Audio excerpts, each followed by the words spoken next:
Hello guys, welcome back to the channel. In today's video, I'll be showing you how we can make our old videos on TikTok private. Alright guys, first of all, let's just open up our TikTok application on our phone. And after we have our TikTok application opened, we can go to our profile and select a video that we want to make it private. And I'm gonna go with this video and we can click on these three dots. And here we have to scroll all the way to the right until we find the privacy setting. Click on privacy setting, and if you want to make your old video private, you can click on only you, so only you who can see your post or your video.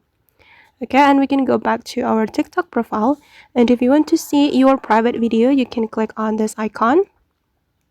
Okay, and this is the video that I have just made it private. Alright guys, and that's how we can make our old video private on TikTok application. I hope this tutorial will be useful for you.